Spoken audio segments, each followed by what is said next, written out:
जय हिंद। देखिए, आज का ये क्लास में हम बायोलॉजी का क्लास स्टार्ट करने जा रहे हैं और बायोलॉजी का आज पहला क्लास है। तो स्टार्टिंग से लेकर के हम लोग समझेंगे। तो जो स्टूडेंट जुड़े हुए हैं फटाक से अपने दोस्तों के साथ इस क्लास को शेयर कर दीजिए ताकि वो भी इस क्लास का जो फ्री ऑफ कॉस्ट आपको दिया जा रहा है इसका लाभ उठा सके। और बायोलॉजी को आज से हम शुरू कर रहे हैं। डेली रात 8 बजे से लाइव आएंगे हम। डेली रात 8 बजे से यह क्लास लाइव चलेगा। जिनको लाइव बायोलॉजी का क्लास जिनको करना है वो भाई 8 बजे से आप जुड़ जाएंगे। आज क्लास को स्टार्ट कर रहे हैं। बेसिक से लेकर के मतलब A to Z हम क्लास को खत्म करेंगे, शुरू से लेकर के चलेंगे अंत तक। देखिए, बायोलॉजी का पहला क्लास है तो सबसे पहले बायोलॉजी का इंट्रोडक्शन हम आप लोगों को बता देते हैं। बायोलॉजी के बारे में बता देते हैं। बायोलॉजी जो है हम लोग हिंदी में इसको जीव विज्ञान कहते हैं, समझ रहे हैं? हिंदी में क्या कहते हैं? जीव विज्ञान कहते हैं। बायोलॉजी में मुख्य रूप से हम लोग जीव जंतु का अध्ययन करते हैं, साथ ही साथ पेड़ पौधों का। इसको क्या कहते हैं? जीव विज्ञान। क्योंकि इसमें हम लोग किसका अध्ययन करेंगे? जीवों का अध्ययन करेंगे, लिविंग बींग्स का, लिविंग थिंग्स का, मतलब जो सजीव प्राणी है बस उसका अध्ययन करेंगे। अब सजीव प्राणी में पेड़ पौधे आते हैं या फिर नहीं आते? आप कहिएगा सर हाँ आते हैं, जबकि पहले ये नहीं आते थे। पहले बोटनी को ही बायोलॉजी कहा जाता था। जो बायोलॉजी था वही बोटनी था, जो बोटनी था वही बायोलॉजी था। इसलिए बायोलॉजी का पिता अरस्तु को कहा जाता है। ध्यान रखेंगे, बायोलॉजी का पिता अरस्तु को कहा जाता है। लेकिन बोटनी अगर पूछा जाएगा तो बोटनी का भी पिता अरस्तु को कहा जाता है। बाद में कुछ समय के बाद हुआ कि एक हमारे भारतीय वैज्ञानिक आए जिनका नाम था जगदीश चंद्र बोस। जगदीश चंद्र बोस इनका पूरा नाम था। इन्होंने एक मशीन का प्रयोग करके, वह मशीन का नाम था क्रेस्कोग्राफ। क्रेस्कोग्राफ मशीन का प्रयोग करके और पेड़ पौधों पे इन्होंने अध्ययन किया। पेड़ पौधों को कहा कि पेड़ पौधे भी जीवित हैं। समझ रहे हैं? पेड़ पौधे भी क्या है? जीवित है। उसके बाद से बायोलॉजी का एक नया ब्रांच खुल गया। तो देखिए, बायोलॉजी सिर्फ किसमें बटा हुआ था? बोटनी में। अब बायोलॉजी का 2 ब्रांच खुल गया है। पहला को हम लोग कहते हैं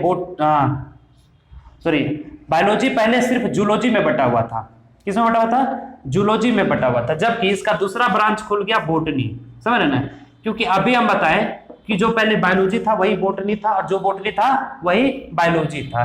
इसलिए बायोलॉजी का पिता अरस्तु को कहा जाता है। और चूंकि बायोलॉजी जूलॉजी को ही कहा जाता था, इसलिए इसका पिता भी अरस्तु को कहा जाता है। समझ रहे ना? लेकिन अगर पूछा जाएगा कि बोटनी का पिता किसे कहा जाता है, तो बोटनी का पिता थियोफ्रेस्टस को कहा जाता है। क्लियर? बोटनी का पिता किसे कहा जाता है? थियोफ्रेस्टस को। तो ध्यान रखेंगे, हम लोग स्टडी कर रहे हैं बायोलॉजी का। बायोलॉजी को हिंदी में जीव विज्ञान कहते हैं और बायोलॉजी का पिता अरस्तु को कहा जाता है। एक्चुअल में बायोलॉजी पहले जूलॉजी को ही कहा जाता था। बाद में जब जगदीश चंद्र बोस ने क्रेस्कोग्राफ मशीन का प्रयोग करके पेड़ पौधे को सजीव घोषित किया, तब जाकर के बायोलॉजी का दूसरा ब्रांच खोल गया जिसे हम लोग बोटनी कहते हैं। देखिए, दोनों को समझिए। जूलॉजी का मतलब होता है जंतु विज्ञान, जिसमें हम लोग जीव जंतु का अध्ययन करेंगे, जंतु विज्ञान। और बोटनी का मतलब होता है वनस्पति विज्ञान। वनस्पति विज्ञान में मुख्य रूप से हम लोग अध्ययन करेंगे पेड़ पौधा के बारे में, समझ रहे हैं? जबकि जंतु विज्ञान में हम लोग अध्ययन करेंगे, स्टडी करेंगे एनिमल्स के बारे में। समझ रहे हैं? अब एनिमल्स में ह्यूमंस भी आ जाते हैं, आपको पता है या फिर नहीं? सो बताइए। एनिमल्स और ह्यूमंस के बारे में हम लोग स्टडी करेंगे, क्योंकि हम लोग भी तो भाई सजीव प्राणी हैं। तो सजीव प्राणियों के बारे में जिसमें हम लोग स्टडी करते हैं वो बायोलॉजी कहलाता है। लेकिन पेड़ पौधों का अलग स्टडी होता है जिसको हम लोग बोटनी कहते हैं। और जूलॉजी में हम लोग जीव जंतु का अध्ययन करते हैं। बायोलॉजी का पिता अरस्तु को कहा जाता है, जबकि जूलॉजी का पिता भी अरस्तु ही कहलाते हैं। और बोटनी का पिता थियोफ्रेस्टस को कहा जाता है। नाम आप याद रखेंगे, थियोफ्रेस्टस। समझ रहे हैं? तो ये बायोलॉजी का कुछ जो ब्रांच था उसके बारे में हम बताएं। अब बायोलॉजी हम लोग सबसे पहले पढ़ना शुरू करेंगे जूलॉजी से। कहीं से भी शुरू कर सकते हैं, बोटनी से भी शुरू कर सकते हैं, जूलॉजी से भी शुरू कर सकते हैं। समझ रहे हैं? लेकिन हम लोग शुरू करेंगे जूलॉजी से। और जूलॉजी में भी सबसे पहले हम लोग पढ़ेंगे सेल के बारे में। तो आइए सेल के बारे में डिस्कस करते हैं। ये आप याद रखिएगा कि बायोलॉजी का पिता अरस्तु को कहा जाता है। बायोलॉजी का पहले एक ही ब्रांच था जूलॉजी। बाद में जगदीश चंद्र बोस के द्वारा पेड़ पौधों को जब सजीव घोषित किया गया, इसके बाद इसका एक और नया ब्रांच खुल गया जिसे हम लोग बोटनी कहते हैं, समझ रहे हैं। तो पढ़ना शुरू करते हैं जूलॉजी, जूलॉजी। जूलॉजी और जियोलॉजी में अंतर है। जियोलॉजी हम लोग भूगर्भ विज्ञान को कहते हैं, भूमि के अंदर के बारे में जिसमें हम लोग पढ़ते हैं। ये जूलॉजी है। जूलॉजी का मतलब होता है जंतु विज्ञान, जंतु विज्ञान। तो भाई जंतु विज्ञान में हम लोग किसके बारे में पढ़ेंगे? जानवरों के बारे में, इंसानों के बारे में पढ़ेंगे। इसमें से भी सबसे पहले हम लोग डिस्कस करेंगे सेल के बारे में। आप जानते हैं कि किसी भी जीव का जो निर्माण हुआ है वो किससे हुआ? सेल से हुआ। हमारा बॉडी का निर्माण किससे हुआ? सेल से हुआ है, कोशिकाएं से मिलकर के हुई है। तो कोशिका के बारे में समझेंगे। सेल का हिंदी क्या होता है? कोशिका। सेल को हिंदी में कोशिका कहते हैं। तो कोशिका के बारे में सबसे पहले अध्ययन करेंगे। तो भाई कोशिका का खोज सबसे पहला पूछा जाता है। हालांकि इससे पहले भी एक चीज और याद रखेंगे, सेल मतलब कोशिका होता है। सेल एक इंग्लिश वर्ड है, कोशिका इसको हिंदी में कहते हैं। लेकिन सेल का जो बायोलॉजिकल नेम है ना, बायोलॉजिकल, इसको साइटोप्लाज्म कहा जाता है। साइटोप्लाज्म, साइटोप्लाज्म कहा जाता है। तो इसका बायोलॉजिकल नेम क्या हो जाएगा? साइटोप्लाज्म हो जाएगा। इसलिए स्टडी ऑफ सेल, कोशिका का अध्ययन, साइटोलॉजी कहलाता है। साइटोलॉजी कहलाता है, ध्यान रखेंगे, साइटोलॉजी। अब एक चीज समझिए, इसका बायोलॉजिकल नेम क्या है? साइटोप्लाज्म, या फिर आप इसको साइटो भी कह सकते हैं, कोई दिक्कत नहीं है, साइटो भी कहिए। तो बायोलॉजिकल नेम साइटो के आधार पे स्टडी ऑफ सेल क्या कहलाता है? साइटोलॉजी कहलाता है। तो ये सेल का, जबकि सेल इंग्लिश वर्ड है, ध्यान रखेंगे। कोशिका इसको हम लोग हिंदी में कहते हैं। बायोलॉजिकल नेम इनका साइटो है या फिर साइटोप्लाज्म आप कह सकते हैं, इसलिए स्टडी ऑफ सेल साइटोलॉजी कहलाता है। ठीक है, हर बात को 2-3 बार रिपीट इसलिए कर रहे हैं क्योंकि आज पहला क्लास है। आपको पटरी पे लाना है सबसे पहले। जब एक बार लाइन पे आप आ जाएंगे उसके बाद एक क्लास जो है वो तेजी से चलना शुरू कर जाएगा। तो धीरे धीरे पहले आप अपने दिमाग में ये सेट कीजिए कब हम बायोलॉजी पढ़ना शुरू कर दिए हैं, समझ रहे हैं। इसलिए ये क्लास थोड़ा सा स्लो चलेगा, धीरे धीरे हर एक वर्ड को तोड़ करके समझाने का हम कोशिश करेंगे। बस आप क्लास में कंटिन्यू बने रहिए, ठीक है। तो यहां तक समझ में आ गया। अब इसी से रिलेटेड कभी कभी क्वेश्चन पूछ देता है कि कोशिका का खोज किसने किया था? आप दाड़ सर के तुरंत मार करके आए थे रॉबर्ट हुक, है ना, रॉबर्ट हुक। चलिए, आप भी गलत नहीं है, हम ये नहीं कह रहे हैं कि आप गलत हैं। कोशिका का सबसे पहला खोज रॉबर्ट हुक ने किया था 1665 ईस्वी में। लेकिन रॉबर्ट हुक ने जो कोशिका को खोजा था वह मृत कोशिका थी। मृत कोशिका, मृत कोशिका को इंग्लिश में कहते हैं डेड सेल, समझ ना। ये किस तरह की कोशिका थी? मृत कोशिका। तो यहीं से एक और क्वेश्चन बनता है कि जीवित कोशिका का खोज किन्होंने किया, है ना। तो जीवित कोशिका का खोज एबी हॉक ने किया था। एबी हॉक, इन्होंने सबसे पहले जीवित कोशिका का खोज किया। जीवित कोशिका, तो एक मृत कोशिका जिसका खोज सबसे पहले रॉबर्ट हुक ने किया था, और एक जीवित कोशिका जिसका खोज सबसे पहले एबी हॉक ने किया। अब एबी हॉक का पूरा नाम भी कोई कोई बच्चा पूछता है कि सर एबी हॉक का पूरा नाम क्या है? तो देखिए हम लिख देते हैं, एंटोनी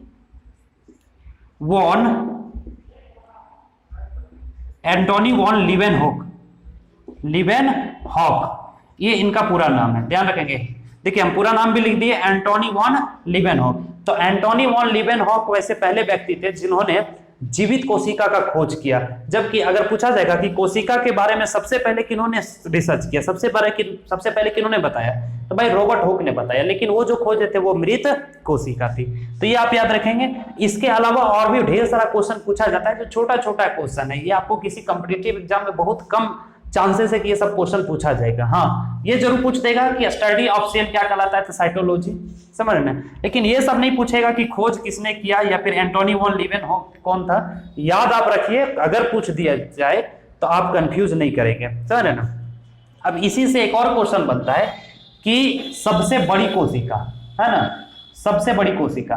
तो सबसे बड़ी कोशिका और छोटी कोशिका पूछा जाए। यहाँ पे दो तरह का कोशिकाएं होती, एक मानव के शरीर में सबसे बड़ी कोशिका और एक ओवरऑल सबसे बड़ी कोशिका।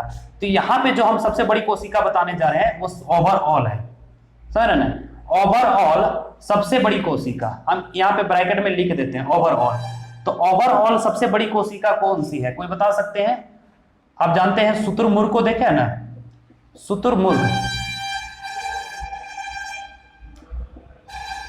शुतुरमुर्ग का अंडा, है ना, शुतुरमुर्ग का अंडा, हिंदी में इसको शुतुरमुर्ग कहते हैं, या फिर इसी को इंग्लिश में आप याद रखेंगे egg of ostrich. Egg of ostrich, यही सबसे बड़ी कोशिका है। अब एग ऑफ ऑस्ट्रिच, ऑस्ट्रिच का अंडा कभी आप देखे हैं? नहीं देखे हैं तो डाब देखे हैं, नारियल का वो जो डाब होता है जो महिलाएं पीती है, पुरुष भी पीते हैं, ऐसा नहीं कि जरूरी महिलाएं पीती है। तो वो डाब जो है ना उसको आप सफेद कर दीजिए, उतना बड़ा आकार होता है शुतुरमुर्ग का अंडा का। तो ये शुतुरमुर्ग का अंडा है, इसको आप याद रखेंगे, ठीक है। तो सबसे बड़ी कोशिका ओवरऑल की बात कर रही है, अभी हम ह्यूमन का नहीं चर्चा करें, ओवरऑल की चर्चा करें। वही सबसे छोटी कोशिका पूछा जाएगा, सबसे छोटी कोशिका। तो सबसे छोटी कोशिका कौन है, कोई बता सकते हैं? कमेंट में बताइए, सबसे छोटी कोशिका, सबसे छोटी कोशिका कौन है, कौन बता सकते हैं? फटाफट चलिए जवाब दीजिए आप लोग। सबसे छोटी कोशिका नहीं पता, चलिए हम बता देते हैं, माइकोप्लाज्मा। इसको क्या कहते हैं? माइकोप्लाज्मा, है ना। माइकोप्लाज्मा जो है वो सबसे छोटी कोशिका है या ओवरऑल है। तो पहला क्वेश्चन इस तरह से बनेगा कि सबसे बड़ी कोशिका, सबसे छोटी कोशिका। लेकिन अगर पूछ देगा कि ह्यूमन में, ह्यूमन मतलब मानव में सबसे बड़ी और सबसे छोटी कोशिका, तो मानव में सबसे बड़ी, सबसे पहले बड़ी कोशिका हम बताते हैं, है ना, फिर छोटी कोशिका बताते हैं, और इसी में एक और क्वेश्चन बनता है सबसे लंबी कोशिका, लंबी कोशिका। तो सबसे बड़ी कोशिका कौन सी? सबसे बड़ी कोशिका को हम लोग ओवम कहते हैं, ओवम, है ना। ओवम को हिंदी में कहा जाता है अंडाणु, अंडाणु। ये खास तौर पे महिलाओं के अंदर पाया जाता है, महिला जो होती है ना उसके अंदर। ये रिप्रोडक्शन के क्रिया के क्लास में जब हम रिप्रोडक्शन के बारे में आपको बताएंगे, वहां पे ओवम के बारे में विस्तार से बताएंगे। फिलहाल अभी आप यही जानिए कि मानव के अंदर पाई जाने वाली सबसे बड़ी कोशिका ओवम है, जिसे हिंदी में हम लोग अंडाणु कहते हैं। या किसके अंदर पाया जाता है? तो महिलाओं के अंदर पाया जाता है, समझ रहे ना। ये कुछ समय के लिए फॉर्मेशन इसका होता है, अब बाद में पीरियड्स के जरिए ये बाहर निकल जाता है। वही अगर सबसे छोटी कोशिका पूछा जाएगा तो सबसे छोटी कोशिका हम लोग स्पर्म को कहते हैं। अब स्पर्म को हिंदी में कहते हैं शुक्राणु, शुक्राणु। शुक्राणु किसके अंदर पाया जाता है? तो भाई ये पुरुषों के अंदर पाया जाता है, समझ रहे ना।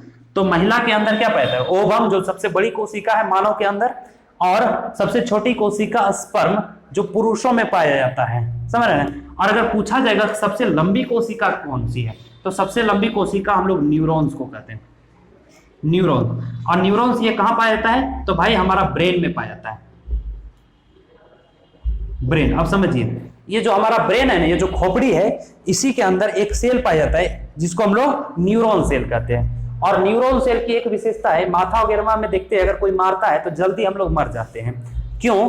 इसका एक रीजन है। क्वेश्चन पूछता है कि सबसे अधिक टूटने वाली, है ना, सेल डिवीजन सबसे ज्यादा किसमें होगा? सेल डिवीजन सबसे अधिक किसमें होगा? तो भाई सेल डिवीजन सबसे अधिक लीवर में होता है, जबकि सेल डिवीजन सबसे कम ये ज्यादा होगा, समझ रहे ना। और न्यूरॉन्स, न्यूरॉन्स में कम होती है। मतलब कोशिका टूटने की क्षमता सबसे ज्यादा किसमें होती है? लीवर में। इसलिए अगर लीवर वगैरह में चोट लगेगा ना तो वहां का जख्म जल्दी से ठीक हो जाता है। लेकिन अगर माथा में चोट लगेगा ना, तो चूंकि माथा में सेल डिवीजन ना के बराबर होता है, इसलिए माथा में चोट लगने से किसी भी आदमी का मौत हो सकता है, समझ रहे ना। तो सेल डिवीजन सबसे ज्यादा किसमें होता है? लीवर में होता है, न्यूरॉन्स में सबसे कम होता है। इसलिए कहा जाता है कि माथा में, ब्रेन में जल्दी किसी को मारना नहीं चाहिए, क्योंकि मारने के बाद क्या होता है कि जो सेल है वो डेड हो जाते हैं। जब सेल डेड हो जाते हैं तो बताइए सेल डिवीजन इसमें होता ही नहीं, कम क्या लगभग ना के बराबर ही होता है, होता ही नहीं है। तो वहां पे सेल का फॉर्मेशन नहीं हो पाता है, फिर आदमी मर जाता है। इसलिए माथा में अगर तेजी से आप किसी को मारेंगे ना तो फटाक से वो टपक जाएगा। जबकि शरीर में कहीं जख्म होता है तो वो जख्म धीरे धीरे धीरे धीरे ठीक हो जाता है। इसका कारण क्या है? Cell division. क्योंकि हमारे बॉडी में कंटिन्यूअसली सेल जो है वो डिवाइड होते रहता है, सेल डिवीजन होता रहता है। तो सेल डिवीजन होता रहता है, इसलिए कोई भी जख्म हमारा जो है वो आसानी से ठीक हो जाता है। लेकिन माथा में अगर कोई मारता है तो माथा में सेल डिवीजन नहीं हो पाता है। जैसे एक एग्जांपल आप समझिए, आप कभी स्कूल गए होंगे ना, तो टीचर जब आपको हाथ में मारते हैं ना, तो हाथ में मारते जहां पे स्टिक लगता है ना, उतना भर का सेल जो है वो डेड हो जाता है। अब सेल डेड हो जाता है तो बाकी जो बॉडी का सेल है वो सेल डिवीजन करता है, सेल डिवीजन की क्रिया करके वहां का जो डेड सेल है उसको समाप्त करके, उसको हटा करके, और वहां पे नया सेल का फॉर्मेशन कर देता है। इसलिए मास्टर जब मारता है देखिएगा थोड़ी देर तक के लिए जलन होता है और बाद में ये खुद ब खुद ठीक हो जाता है। यहां तक समझ में आ गया? तो सेल डिवीजन सबसे ज्यादा किसमें होता है? लीवर में। और सबसे कम किसमें होता है भाई? न्यूरॉन्स में होता है। चलिए ये सब क्वेश्चन को आप याद रखेंगे, फटाक से स्क्रीनशॉट लीजिए, इसके आगे हम आपको बताते हैं। स्क्रीनशॉट लीजिए आप लोग। चलिए ले लिए। एक चीज और आप याद रखिएगा, देखिए हमारे जो मस्तिष्क होता है, ब्रेन होता है, उसमें एक सेल पाया जाता है न्यूरॉन्स। इस सेल को क्या कहते हैं? न्यूरॉन कहते हैं। इसलिए जो स्टडी ऑफ ब्रेन है ना, या फिर ब्रेन के डॉक्टर को हम लोग क्या कहते हैं? न्यूरोलॉजिस्ट। न्यूरोलॉजिस्ट, समझ रहे ना? अगर आप ब्रेन का डॉक्टर को ढूंढेंगे ना, आप सीधा कहिए, किसी से पूछिए कि न्यूरोलॉजिस्ट, सबसे अच्छा न्यूरोलॉजिस्ट कौन है, क्योंकि ब्रेन के बारे में जो स्टडी करते हैं ना, वो न्यूरोलॉजिस्ट कराते हैं। इसलिए ब्रेन का डॉक्टर को क्या कहते हैं? न्यूरोलॉजिस्ट कहते हैं। सेल डिवीजन सबसे कम लीवर में, सबसे ज्यादा लीवर में, सबसे कम न्यूरॉन्स में। ये आप याद रखेंगे। चलिए क्या क्या बताएं, आप एक बार रिवाइज कीजिए। हम मिटाते हैं, तब तक आप रिवाइज कीजिए। सबसे पहले हम बताएं बायोलॉजी। बायोलॉजी को कितने भागों में बांटा गया है? 2 भागों में। पहला जूलॉजी, दूसरा बोटनी। अब जूलॉजी के पिता कौन है? अरस्तु। उसी तरह से बायोलॉजी के पिता कौन है? अरस्तु। वही अगर पूछा जाएगा कि जूलॉजी का पिता किसे कहते, बोटनी का पिता किसे कहते हैं, तो भाई बोटनी का पिता थियोप्रेस्टस को कहा जाता है। किसे कहा जाता है? थियोप्रेस्टस। बोटनी में हम लोग किसका अध्ययन करते हैं? तो मुख्य रूप से पेड़ पौधों के बारे में अध्ययन करेंगे, जबकि जूलॉजी में हम लोग जानवरों और मानव के बारे में, ह्यूमन के बारे में स्टडी करेंगे। इसके अलावा बताएं, स्टडी ऑफ सेल क्या कहलाता है? साइटोलॉजी कहलाता है। सेल को बायोलॉजिकल भाषा में क्या कहता है? तो साइटोप्लाज्म कहा जाता है। सेल का हिंदी क्या आता है? कोशिका। सबसे बड़ी कोशिका, सबसे छोटी कोशिका। सबसे बड़ी कोशिका ओवरऑल अगर पूछा जाएगा, शुतुरमुर्ग का अंडा, एग ऑफ ऑस्ट्रिच। सबसे छोटी कोशिका पूछा जाएगा तो भाई क्या बताए थे? माइकोप्लाज्मा ना, तो सॉरी हाँ माइकोप्लाज्मा, यही ना बताए थे। और इसके अलावा अगर पूछा जाएगा ह्यूमन के अंदर, तो ह्यूमन के अंदर पूछा जाएगा तो सबसे बड़ी कोशिका क्या हो जाती है? तो भाई ओवम, जो महिलाओं के अंदर पाई जाती है। और सबसे छोटी कोशिका स्पर्म, जो पुरुष के अंदर पाई जाते हैं। और सबसे लंबी कोशिका वो न्यूरॉन्स होता है, वो मेल और फीमेल किसी में भी पाया जा सकता है। तो यहां तक समझ में आ गया। इसके बाद चलिए आगे समझते हैं। और एक चीज और बताएं कि जो मस्तिष्क का जो डॉक्टर होता है, ब्रेन का जो डॉक्टर होता है, उसको हम लोग न्यूरोलॉजिस्ट कहते हैं। सबसे ज्यादा विभाजन, सबसे कम विभाजन हम आपको बता दिए। इसके अलावा समझिए, देखिए यहाँ पे अब हम आपको बता देते हैं सेल का स्ट्रक्चर। देखिए कोशिका इस तरह से रहती है। कोशिका का स्ट्रक्चर कुछ इस तरह से। इसी के अंदर आपको ढेर सारा चीज मिल जाएगा, जैसे माइटोकॉन्ड्रिया मिल जाएगा, है ना, आपको गोल्गी बॉडी मिल जाएगा, इसके अंदर आपको लाइसोसोम मिल जाएगा, इसी के अंदर राइबोसोम मिल जाएगा, इसी के अंदर आपको वैक्यूल्स मिल जाएगा, इसी के अंदर आपको इंडोप्लाज्मिक रेटिकुलम मिल जाएगा, इसी के अंदर आपको केंद्रक मिल जाएगा। तो भाई ढेर सारा चीज रहता है इसके अंदर। अब इसको सुरक्षा देने के लिए इसके ऊपर एक परत होती है। जैसे कैसे आप बाजार वगैरह जाते हैं तो ढेर सारा सब्जी को खरीदते हैं, तो उसको एक थैला रखते हैं कि नहीं, है ना, या फिर सब्जी को खरीदते हैं उसको प्लास्टिक में दे दिया जाता है। मान ले आलू खरीदे, 8-10 आप आलू को खरीदे, तो आलू कहीं गिर ना जाए, उसको कंटेनिंग के लिए, उसको ले जाने के लिए प्लास्टिक देता है। तो भाई उसी तरह से सेल के अंदर ढेर सारा चीजें होती है, ढेर सारी चीजें होती है। तो ढेर सारी जब चीजें होती है तो इसको ये बाहर निकल ना जाए, इसलिए ऊपर से एक परत लगा दिया गया। इसी को हम लोग क्या कहते हैं? सेल मेम्ब्रेन, है ना। इसी को हम लोग क्या कहते हैं? सेल मेम्ब्रेन, ध्यान रखेंगे, सेल मेम्ब्रेन। इसी को प्लाज्मा मेम्ब्रेन भी कहा जाता है, प्लाज्मा मेम्ब्रेन, याद रखिएगा ये सब चीज। सेल मेम्ब्रेन, सेल का मतलब क्या होता है? कोशिका। सेल का मतलब कोशिका, और मेम्ब्रेन का मतलब होता है झिल्ली। तो इसे क्या कहेंगे? कोशिका झिल्ली। उसी तरह से प्लाज्मा को प्लाज्मा ही कहा जाता है, इसका कोई अलग नाम नहीं है, प्लाज्मा। और मेम्ब्रेन मतलब क्या हो गया? झिल्ली। तो इसे आप कोशिका झिल्ली कहिए या फिर प्लाज्मा झिल्ली कहिए, दोनों एक ही है। तो ये जो ऊपर का जो भाग होता है ना, इसका काम क्या है कि किसी भी चीज को कोशिका के अंदर, सेल के अंदर जाने या आने से रोकना। अगर कोई चीज बाहर आना चाहता है तो उसको रोकेगा, कोई चीज अगर अंदर जाना चाहता है तो इसका रोकने का काम कौन करेगा? सेल मेम्ब्रेन करेगा। सेल मेम्ब्रेन बोलिए या फिर प्लाज्मा मेम्ब्रेन कहिए। ये बना किससे होता है ना? तो ये बना होता है प्रोटीन से, ध्यान रखेंगे। किससे बना होता है? प्रोटीन से। और सेल के अंदर जितना भी अंग पाया जाता है वो सारा अंग किसके अंदर रहता है? इसी के अंदर होता है। तो लिख लीजिए, सारा अंग जो है वो इसी के अंदर होता है, इसी के अंदर रहता है, अंदर रहता है, ध्यान रखेंगे। कोशिका झिल्ली को सेल मेम्ब्रेन हम लोग कहते हैं इंग्लिश में। अब सेल मेम्ब्रेन क्यों होता है? तो सबसे पहला, सेल के अंदर जितने भी अंग पाए जाते हैं उसको बाहर ना निकलने दिया जाए। दूसरी बात, दूसरा क्वेश्चन बनेगा कि सेल मेम्ब्रेन किससे बना होता है? तो भाई ये प्रोटीन से बना होता है। क्लियर? 2 ही क्वेश्चन यहां से बन सकता है। लेकिन पेड़ पौधों में इसमें एक एक्स्ट्रा प्रोटेक्शन दे दिया है। क्यों? क्योंकि भाई पेड़ पौधे मूव नहीं कर सकते हैं, हम लोग जानते हैं कि पेड़ पौधे जो है वो अपने जगह पे एक ही जगह पे स्टेबल रहते हैं, अगर स्टेबल रह करके इधर उधर हिलते डुलते रहते हैं। हम लोग जैसा थोड़ी कि वो लोकोमोशन की क्रिया कर सकते हैं, एक जगह से दूसरे जगह जा सकते हैं, पेड़ पौधे लोकोमोशन की क्रिया नहीं कर सकते हैं। और जैसे मर्जी देखिए, हम लोग क्या है ढेला भी फेंकते हैं तो मारते हैं पेड़ को, बहुत सारा चीज बर्दाश्त भी करना है, बहुत ज्यादा दर्द बर्दाश्त भी करना है, इसलिए पेड़ पौधों को एक एक्स्ट्रा प्रोटेक्शन दिया गया है, जिसे हम लोग क्या कहते हैं, सेल वॉल। इसको क्या कहते हैं, सेल वॉल। अब सेल का मतलब आप जानते हैं कोशिका होता है, सेल का मतलब कोशिका, और वॉल का मतलब भित्ति। तो हिंदी में इसको क्या कहेंगे, कोशिका भित्ति, ध्यान रखिएगा, हिंदी में इसको क्या कहेंगे, कोशिका भित्ति। ये बाहर से एक एक्स्ट्रा प्रोटेक्शन के लिए एक लेयर दे दिया गया है पेड़ पौधों में, जिसे हम लोग कोशिका भित्ति कहते हैं। अब ये कोशिका भित्ति आखिर बना किससे होता है, जैसे सेल मेम्ब्रेन बना किससे था, प्रोटीन से, उसी तरह से कोशिका भित्ति किससे बनी होती है, सेल्यूलोज से, सेल्यूलोज से बनी होती है। अब सेल्यूलोज से जो भी वस्तु बना होता है ना वो जल्दी पचता नहीं है। अगर सेल्यूलोज को हम लोग खा लेंगे ना तो ये जल्दी पचता नहीं। सेल्यूलोज के कारण ही पेड़ में छाल उगते हैं। पेड़ का जो छाल होता है, कभी देखे इंसान का छाल होता है सो, भैंस का छाल होता है सो, ऐसा कभी नहीं होगा।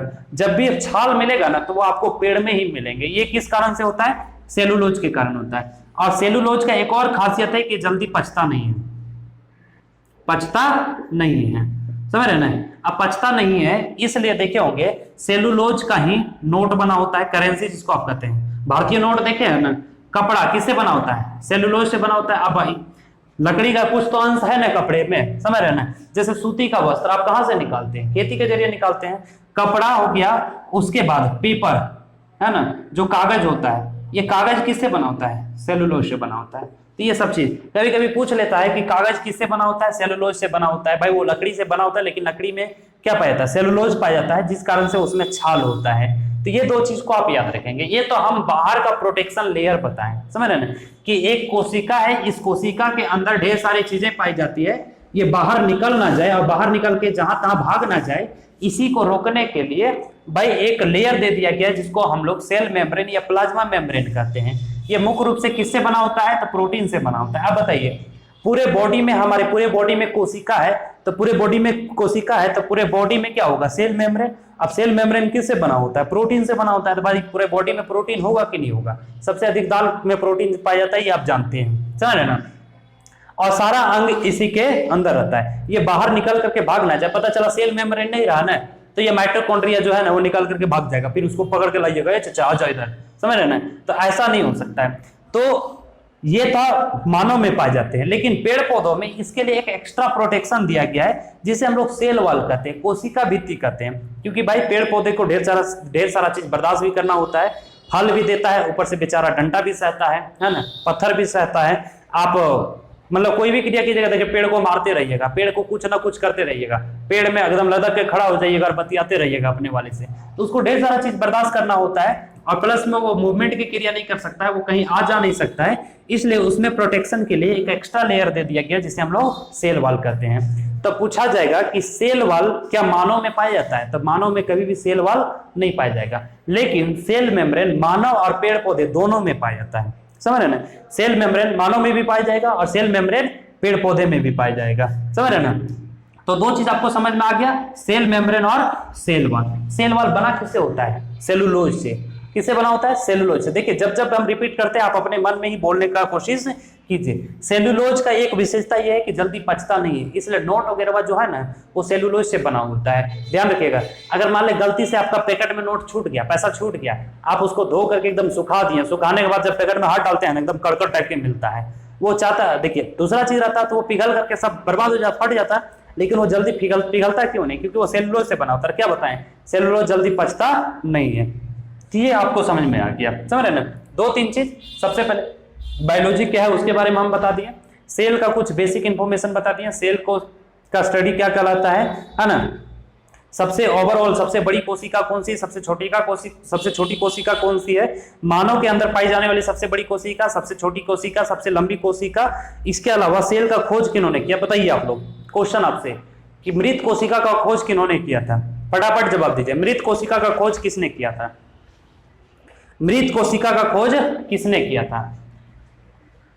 चलिए बढ़िया है, आप अपने मन में ही बोलने का कोशिश किया। मृत कोशिका का खोज रॉबर्ट हुक ने किया था, जबकि जीवित कोशिका की खोज Antonie van Leeuwenhoek, Antonie van Leeuwenhoek, Antonie van Leeuwenhoek. Overall अगर सबसे छोटी कोशिका पूछा जाएगा आपसे तो ओवरऑल सबसे छोटी कोशिका कौन सी है? साइटोप्लाज्म। कौन सी है? साइटोप्लाज्म। इसको आप याद रखेंगे, समझ रहे ना। अब देखिए ये तो इसका कुछ बाहरी परत था, है ना, और कुछ बेसिक इंफॉर्मेशन था सेल के बारे में। अब सेल के अंदर भी ढेर सारे चीज पाए जाते हैं, समझ। सेल के अंदर भी ढेर सारा चीज पाया जाता है, जैसे माइटोकॉन्ड्रिया हो गया, गोल्गी बॉडीज हो गया, वैक्यूल्स हो गया, राइबोसोम हो गया, लाइसोसोम हो गया, इंडोप्लाज्मा रेक्टिकुलम, है ना, केंद्रक वगैरह, सब किसके पाया, किसके अंदर है? तो सब सेल के अंदर पाया, ढेर सारा चीज पाया जाता है। यहाँ पे हम कुछ का नाम लिखे हुए, जैसे जैसे जैसे जैसे आगे पढ़ाते जाएंगे वैसे वैसे आपको सारा मिलते चला जाएगा। तो देखिए सबसे पहले क्या पाया जाता है? माइटोकॉन्ड्रिया। तो आइए सबसे पहले हम आपको माइटोकॉन्ड्रिया के बारे में पढ़ा देते हैं। माइटोकॉन्ड्रिया, समझ रहे ना। तो माइटोकॉन्ड्रिया, अब एक चीज समझिए, हम लोग सांस लेते हैं, सांस लेने के बाद आप तो यही सोच रहे होंगे कि सांस हम लोग कहां लेते हैं? फेफड़ा में लेते हैं। भाई फेफड़े में सांस कभी नहीं आता, जो फेफड़ा का काम सिर्फ है उसको स्टोर कर देना, ऑक्सीजन जो हम लोग लेते हैं ना उसको स्टोर करके रखना। अब वहां से आगे का काम होता है हेमोग्लोबिन का। हेमोग्लोबिन उसी सांस को, मतलब हेमोग्लोबिन का काम क्या होता है? जैसे एक एग्जांपल समझिए, ये हमारा फेफड़ा है, यहाँ से सांस आया, इसका काम है स्टोर कर देना। इसके अलावा एक काम और ही करता है, जब हम लोग एयर को सांस के रूप में लेते हैं, अब बताइए एयर का कंपोनेंट बताइए, इसमें 78% क्या है? नाइट्रोजन है, समझ रहे ना, जबकि 21% ही क्या है? ऑक्सीजन है, और बाकी 1% की रेशियो में अदर गैसेस है। अब बताइए हमारी बॉडी को क्या चाहिए? ऑक्सीजन चाहिए, तो नाइट्रोजन को ये साइड निकाल देता है, अदर गैसेस को जैसे मीथेन हो गया, कार्बन ऑक्साइड हो गया, इथेन हो गया, कार्बन मोनोऑक्साइड, कार्बन डाइऑक्साइड हो गया, ये सब को ये छाट करके निकाल देता है, बच क्या जाता है? सिर्फ ऑक्सीजन। अब ऑक्सीजन को ये स्टोर करके रखता है, लेकिन यहां से पूरे बॉडी में सेल के हर हिस्से में ऑक्सीजन को ले जाने का काम कौन करता है? भाई हेमोग्लोबिन करता है। कौन करता है? हेमोग्लोबिन करता है।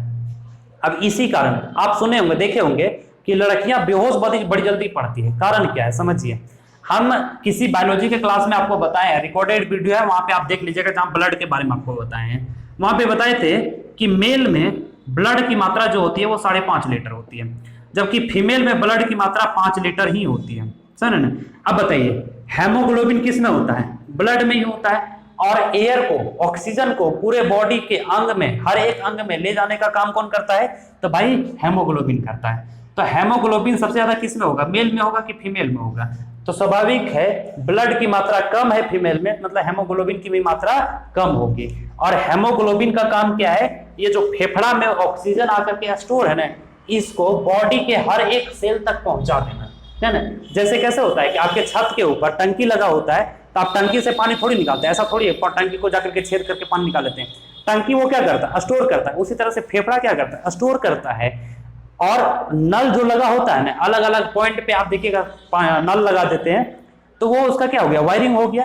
उसी तरह से उस नल में पानी ले जाने का काम कौन करता है? हेमोग्लोबिन। जैसे नल में पानी जाता है ना, उसी तरह से हमारे अंदर नस है, उस नस के जरिए एयर को ले जाने का काम कौन करता है? हेमोग्लोबिन। और सबको ये दे देता है, जिसको चाहिए उसको ये दे ले चलता है। तो हेमोग्लोबिन का काम क्या है? कि ये ऑक्सीजन को सेल तक पहुंचा देना। अब ऑक्सीजन को जब सेल तक पहुंचा देता है, इसके बाद ये किसको दे देता है? माइटोकॉन्ड्रिया को दे देता है, सर ना। किसे दे देता है? माइटोकॉन्ड्रिया को दे देता है। चूंकि महिलाओं में खून की मात्रा कम होती है, इसलिए हेमोग्लोबिन भी कम होता है। अब हेमोग्लोबिन भी कम होता है, तो बताइए ऑक्सीजन ज्यादा कैरी करेगा कि कम कैरी करेगा? स्वाभाविक है कम कैरी करेगा। तो ऑक्सीजन कम कैरी करता है, तो इसलिए देखोगे कि लड़कियां को 1000-2000 के भीड़ में खड़ा कर दो, लेकिन अपने बेहोश होकर के गिरना शुरू कर देगी। क्यों? क्योंकि देखिए ऑक्सीजन चाहिए। हमारे पूरे बॉडी का सेल जो होता है, माइटोकॉन्ड्रिया को क्या चाहिए? ऑक्सीजन चाहिए। अब इसको ऑक्सीजन मिल ही नहीं पाता है, तो ये वर्क करना बंद कर देता है, फिर लोग मुरझा करके गिर जाती है, मतलब तुरंत बेहोश पड़ जाती है। हेमोग्लोबिन के कमी की वजह से लड़कियां में बेहोशी जल्दी पड़ती है, मतलब जल्दी आती है। ये आप समझ गए। अब देखिए हेमोग्लोबिन आखिर ले जाकर के दे देता है किसको? माइटोकॉन्ड्रिया को। किसको दे देता है? माइटोकॉन्ड्रिया का। तो माइटोकॉन्ड्रिया इसको करता क्या है? क्योंकि देखिए फेफड़ा हम लोग कहते हैं कि नहीं, हम लोग सांस कहाँ लेते हैं? फेफड़ा में लेते हैं। भाई फेफड़ा एक टंकी का काम कर रहा है, जैसे छत पर का टंकी है ना, पानी को स्टोर करने का काम कर रहा है, उसी तरह से फेफड़ा स्टोर करने का काम कर रहा है। फेफड़ा का इसमें कोई रोल नहीं, बाकी वो अलग अलग कंपोनेंट को अलग कर दे रहा है, जैसे नाइट्रोजन को अलग कर दिया, ऑक्सीजन को अलग कर दिया, अदर गैसेस को अलग कर दिया। अब माइटोकॉन्ड्रिया को क्या मिलता है? ऑक्सीजन, है ना? तो ऑक्सीजन लेने का काम कौन करता है? माइटोकॉन्ड्रिया। अब माइटोकॉन्ड्रिया ऑक्सीजन लेकर के करता क्या है भाई? तो माइटोकॉन्ड्रिया ऑक्सीजन लेकर के इसके अंदर एक साइकिल चलता है जिसको हम लोग कहते हैं क्रेब्स साइकिल। क्रेब्स साइकिल, है ना? और रेंजर साइकिल मत समझ लीजिएगा आप लोग, वो जो चलाते हैं आप लोग वो मत समझ लीजिएगा। ऑक्सीजन को लेता है, इसके अंदर एक क्रेब्स साइकिल चलता है। क्रेब्स साइकिल का खोज एक क्रेब्स नामक वैज्ञानिक ने किया था और उन्होंने अपने नाम पे ही इस साइकिल का नाम रख दिया गया क्रेब्स साइकिल। हम लोग, हमारे यहाँ इंडिया के लोग जो है ना, लड़के लोग नए नए चीज का खोज करते हैं, नए नए गर्लफ्रेंड का खोज करेंगे, नए नए मेहरारू का खोज करेंगे, नए नए समस्या का खोज करेंगे। अब बाकी पूरा दुनिया देख लो क्या क्या खोज कर रहे हैं। सो क्रेब्स साइकिल, है ना? इसके अंदर माइटोकॉन्ड्रिया के अंदर क्या चलता है? क्रेब्स साइकिल चलता है। और क्रेब्स साइकिल चलने के वजह से 38 एटीपी का निर्माण होता है। 38 एटीपी, और 38 एटीपी से एक ग्लूकोज का निर्माण होता है, ध्यान रखिएगा, है ना? और यही ग्लूकोज से हमें क्या मिलता है? एनर्जी मिलता है। इसलिए कभी कभी क्वेश्चन में पूछा जाता है कि ऊर्जा का पावर हाउस किसे कहा जाता है? तो भाई ऊर्जा निर्माण करने का काम कौन कर रहा है? माइटोकॉन्ड्रिया कर रहा है। तो ऊर्जा का पावर हाउस आप किसे कहिएगा? माइटोकॉन्ड्रिया को कहिएगा। यही कारण है हेमोग्लोबिन, देखिए लीवर से हेमोग्लोबिन जो है वो उठा करके ऑक्सीजन को ले गया और किसको दे दिया? माइटोकॉन्ड्रिया को दे दिया। अब माइटोकॉन्ड्रिया में जब ऑक्सीजन पहुंचेगा तो इसके अंदर एक साइकिल चलेगा जिसे हम लोग क्रेब्स साइकिल कहते हैं। ये क्रेब्स साइकिल से क्या बनता है? 38 एटीपी बनता है, और 38 एटीपी से क्या बनता है? एक ग्लूकोज बनता है। इसी से हमें ऊर्जा मिलता है, समझ ना? इसी से हमें क्या मिलता है? ऊर्जा मिलता है। तो आप याद रखेंगे क्रेब्स साइकिल किसके अंदर चलता है? तो माइटोकॉन्ड्रिया के अंदर। बताइए 38 एटीपी का निर्माण कौन करेगा? माइटोकॉन्ड्रिया। ऑक्सीजन की आवश्यकता ब्लड के किस हिस्से को है? माइटोकॉन्ड्रिया को है। ऊर्जा का संग्रहण कौन है? माइटोकॉन्ड्रिया है। ऊर्जा का पावर हाउस कौन है? माइटोकॉन्ड्रिया है, समझ रहे ना? तो माइटोकॉन्ड्रिया सब याद रखेंगे। इसके अलावा ये जो माइटोकॉन्ड्रिया है ना, इसकी जो अंदर की दीवारें होती है ना, अंदर का जो भाग होता है ना, वो काफी स्मूथ होता है, काफी चिकना होता है। इसे हम लोग क्रिस्टी कहते हैं। क्या कहते हैं? क्रिस्टी कहते हैं, समझ रहे ना? जो इसकी आंतरिक दीवारें होती है ना, आंतरिक दीवार, ये क्या कहलाता है? क्रिस्टी कहलाता है, समझ? सृष्टि नहीं, क्रिस्टी कहलाता है। क्रिस्टी कहलाता है, समझ रहे ना? तो इस चीज को आप याद रखेंगे। तो माइटोकॉन्ड्रिया के बारे में एक दो बात आप याद रखेंगे, समझ रहे ना? माइटोकॉन्ड्रिया को क्या चाहिए? ऑक्सीजन चाहिए। तो ऑक्सीजन को कौन लेता है? माइटोकॉन्ड्रिया। अब बताइए हमारे पूरे शरीर में ब्लड है, पूरे शरीर में ब्लड है, इट मींस पूरे शरीर में क्या है? माइटोकॉन्ड्रिया है। अब पूरे शरीर में जब माइटोकॉन्ड्रिया है तो भाई उसे ऑक्सीजन चाहिए कि नहीं चाहिए? तो नस के जरिए हेमोग्लोबिन जो है वो ऑक्सीजन को ले जाने का काम करता है और कहां तक पहुंचा देता है? माइटोकॉन्ड्रिया तक पहुंचा देता है। अब माइटोकॉन्ड्रिया ऑक्सीजन को लेकर के वो अपना क्रेब्स साइकिल चलाता है। क्रेब्स साइकिल का सिद्धांत, क्रेब्स साइकिल के बारे में सबसे पहले एक क्रेब्स नामक वैज्ञानिक ने बताया था, इसलिए इस साइकिल को क्या कहता है? Krebs cycle. तो ऑक्सीजन लेकर के क्रेब्स साइकिल चलता है। क्रेब्स साइकिल से 38 एटीपी का निर्माण होता है, और 38 एटीपी से एक ग्लूकोज का निर्माण होता है जिससे हमें एनर्जी मिलती है। तो ऊर्जा का पावर हाउस माइटोकॉन्ड्रिया। 38 एटीपी का निर्माण कौन करता है? माइटोकॉन्ड्रिया। क्रेब्स साइकिल कहां चलता है? माइटोकॉन्ड्रिया में। ऑक्सीजन कौन एब्जॉर्ब करता है? माइटोकॉन्ड्रिया करता है। क्रिस्टी माइटोकॉन्ड्रिया के आंतरिक दीवार को कहते हैं, समझ रहे? यहाँ पे क्वेश्चन बनाएगा कि माइटोकॉन्ड्रिया के आंतरिक दीवार को क्या कहते हैं? तो क्रिस्टी कहते हैं। यहां तक समझ में आ गया? आज के क्लास में इतना ही, समझ रहे ना? कुछ बेसिक बातें हमने आपको बता दिया और इसका 2-3 अंग के बारे में बता दिया। सबसे पहले सेल मेम्ब्रेन के बारे में बताया, सेल वॉल के बारे में बताया, और माइटोकॉन्ड्रिया के बारे में। माइटोकॉन्ड्रिया के बाद हम आपको बताएंगे गोल्गी बॉडीज का क्या काम है, वैक्यूल्स का क्या काम है, राइबोसोम्स का क्या काम है, लाइसोसोम का क्या काम है, एंडोप्लाज्मिक रेटिकुलम का क्या काम है। देखिए आज पहला क्लास है और ये स्टार्टिंग क्लास है। क्लासेस डेली कंटिन्यू चलते रहेंगे, बस आप क्लासेस को टाइम पे ज्वाइन कर लीजिए, आपको किसी तरह का कोई दिक्कत नहीं होगी। और अगर दिक्कत होती है तो आप हमें कमेंट करके पूछिए, आपका जवाब का हम सवाल देंगे, समझ रहे? अगर किसी तरह का भी कंफ्यूजन मन में क्रिएट होता है तो आप तुरंत कमेंट छोड़ दीजिए, कमेंट कर दीजिए, हम उस कमेंट को देख करके आपको जवाब दे देंगे। तो ये 3 चीज के बारे में याद रखेंगे।